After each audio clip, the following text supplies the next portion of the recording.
saya hormati dan sekaligus kita banggakan bersama-sama Pak Ketua Majelis Pak Mukhlas, teman-teman dari MPI, dan teman-teman dari wartawan, beberapa yang hadir ini, dari TVMU sudah hadir, dan khusus pada para peserta dari berbagai wilayah yang juga saya banggakan. Mari yang pertama kita senantiasa bersyukur kepada Allah Subhanahu wa Ta'ala pada kesempatan pagi ini dan sampai 3 hari ke depan. Kita bersyukur karena bisa mengadakan satu agenda acara yang saya rasa cukup strategis dalam rangka mengembangkan persyaratan kita secara umum UMS, karena regulasi yang ada itu meminta atau mengharuskan setiap fakultas kedokteran itu harus punya rumah sakit pendidikan yang dibatasi sampai 2018. Sebetulnya Solo punya PKU yang cukup besar dan megah, bahkan sudah mendapatkan akreditasi KAS berbintang 5. Jawa Tengah ya paripurna, Jawa Tengah itu hanya beberapa saja itu yang punya akreditasi sampai punya bintang 5. Tapi justru karena punya bintang 5 paripurna itu, ketika kita akan menjadikan rumah sakit PKU sebagai rumah pendidikan itu ada kegalauan. Jangan-jangan nanti akreditasinya jadi turun ya. Karena persyaratan untuk menjadi rumah sakit pendidikan itu minimal harus punya 50 bed kelas 3. Jadi kalau dipakai untuk koas itu memang harus di kelas 3, tidak boleh kelas 2 apalagi kelas di atasnya. Sehingga tampaknya setelah dengan berbagai pertimbangan lebih baik kita punya rumah sakit sendiri, tidak mengganggu rumah sakit yang sudah punya kualitas baik. Karena bagaimanapun ketika rumah sakit itu dipakai sebagai ajang praktek atau magang dokter-dokter muda itu ya punya pengaruh terhadap animo pasien. Di UMS itu punya 4 lokasi kampus, termasuk kita ini berada di Kabupaten Sukoharjo. Jadi mestinya namanya Universitas Muhammadiyah Sukoharjo ya, bukan Surakarta. Tapi kita punya perwakilan satu fakultas kedokteran gigi di kota Surakarta, sehingga tidak menyalahi ya. Malah bisa bagi-bagi pajak. Yang Sukoharjo masuk Sukoharjo, pajaknya yang Solo itu ya. Dan saya rasa mungkin juga dari wilayah Bapak Ibu yang banyak menjadi mahasiswa di UMS ini, karena mahasiswa UMS itu menyebar dari berbagai daerah, tidak hanya dari Jawa tapi juga banyak dari luar Jawa, bahkan dari negara mancanegara ya. Sudah lebih dari 100 mahasiswa dari beberapa negara yang kuliah di UMS ini. Nah, terkait dengan MPI, pelatihan website dan sebagainya yang dilakukan oleh Majelis Pustaka Informasi, memang ini tidak asing bagi saya secara pribadi, karena saya 2 periode itu menjadi salah satu anggota di MPI. Waktu itu namanya masih lembaga Pak ya, lembaga, kemudian menjadi majelis, dan ini periode ini saya tidak boleh masuk ke MPI, tapi diminta oleh Pak Haidar masuk di Majelis Tabligh untuk mereformasi Majelis Tabligh pimpinan Pusat Muhammadiyah. Wa ala alihi wa sahbihi wa man wala. أشهد أن لا إله إلا الله وحده لا شريك له وأشهد أن محمدا عبده ورسوله لا نبي بعده أما بعد. Bapak dan Ibu yang kami hormati, Pak Dr. Sofyan Hanif tadi menyampaikan bahwa Muhammadiyah ini harus kita kelola secara modern. Beberapa teman dari kamar sebelah kita itu selalu menyampaikan kabar empuk kepada saya, mengomentari tentang Muhammadiyah. Katanya Muhammadiyah itu apa-apa kok ya selalu modern, berbeda dengan kami. Seperti itu. Nah, ini satu sisi menjadi beban bagi kita karena sudah terlanjur dikenal masyarakat seperti itu dan lebih lagi oleh tetangga dan saudara dekat kita. Sebab itu kita menginginkan agar kita semua menjadikan hal-hal seperti itu sebagai motivasi kita untuk memajukan Perserikatan Muhammadiyah. Bapak dan Ibu yang kami hormati, 23 Agustus 2016 yang lalu adalah hari ulang tahun ya, diluncurkannya internet. Karena pertama kali Bapak Tim Berners-Lee itu meluncurkan internet sebagai the Global Connectivity Platform itu pada 23 Agustus 1991. 25 tahun perjalanan sebuah implementasi teknologi adalah waktu yang cukup lama. Jadi kalau manusia baru menginjak balik, nikah baru boleh satu ya. Kalau di samping kanan saya dan samping kiri saya boleh dua sekarang ya. Tapi 25 tahun bagi kita ada itu. Di ruangan ini yang 25 tahun itu baru boleh satu. Artinya masih muda. Tapi bagi perkembangan teknologi waktu 55 tahun sudah sangat cepat. Mungkin Pak Gunawan itu tahu bahwa ada hukum Moore.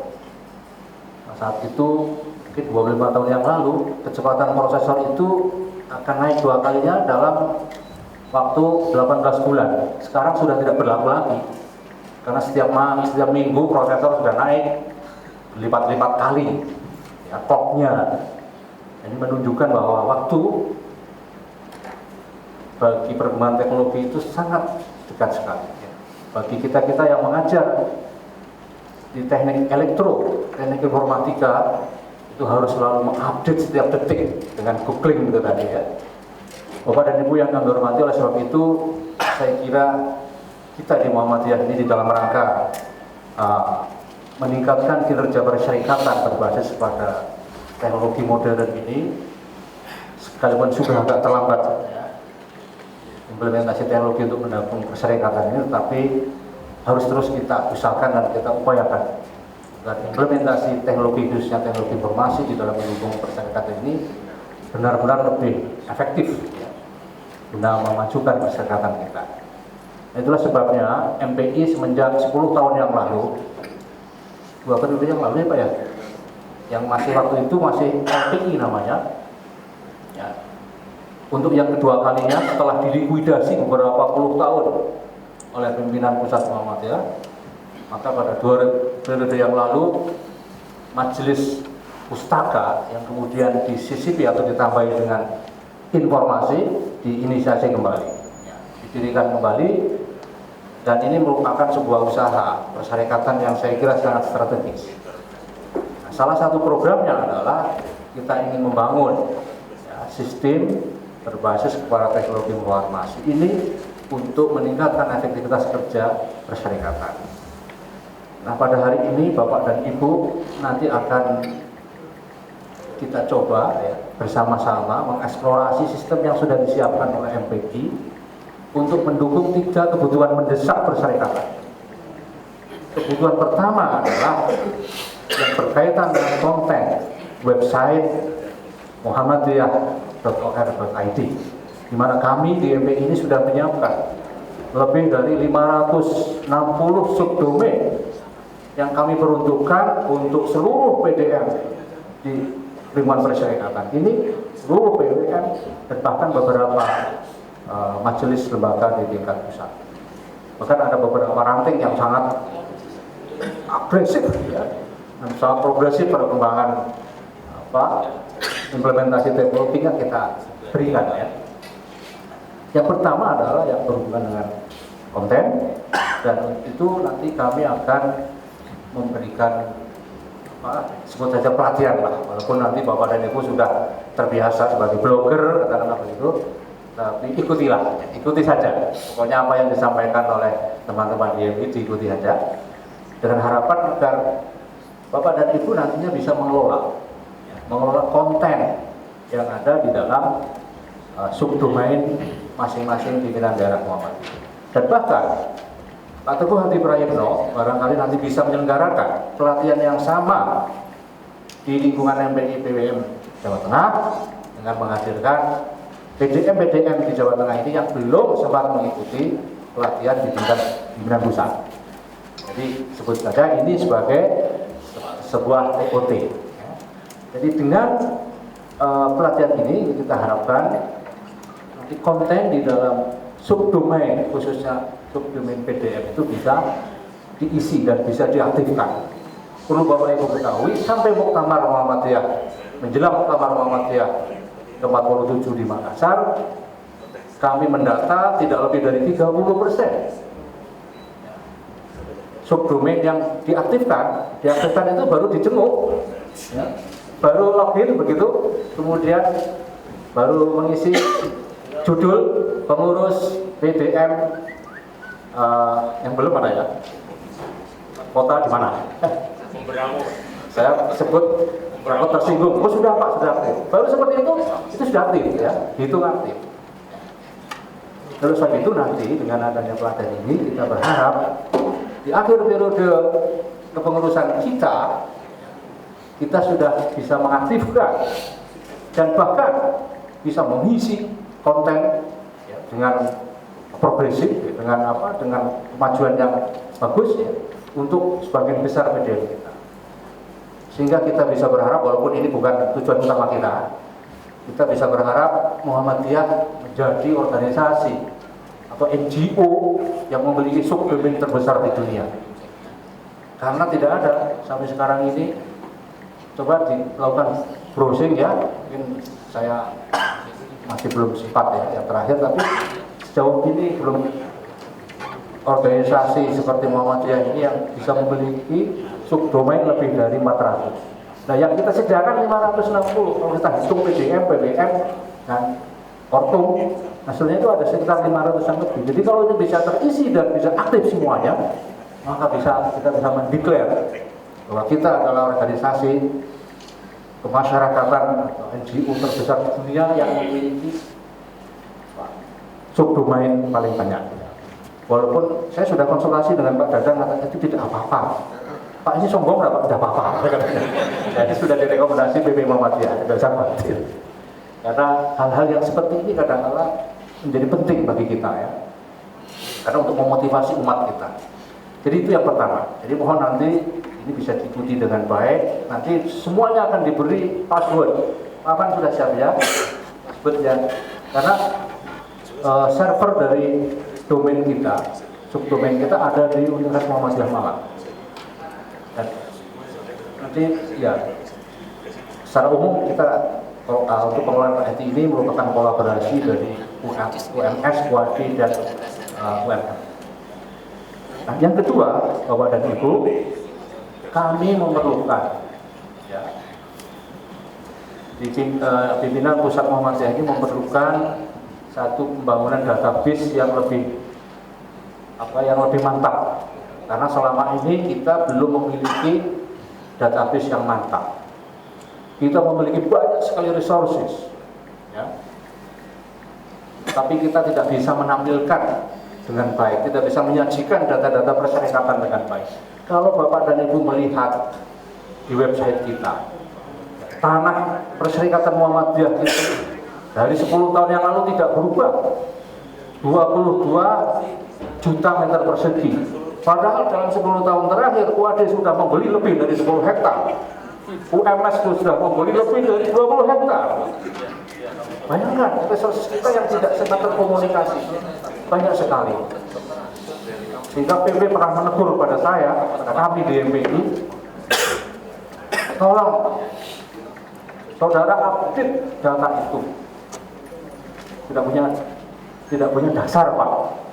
Dasarnya apa kami mengupdate data-data yang ada di persyarikatan kita? Nah, yang kedua, pelatihan ini juga kita maksudkan agar Bapak dan Ibu bisa mengoperasikan ya, sistem informasi berbasis web yang sudah kita bangun, yang sudah MPI siapkan 5 tahun yang lalu, tapi implementasinya baru periode ini. Kami memang bertekad dalam periode ini seluruh PDM sudah bisa entry data.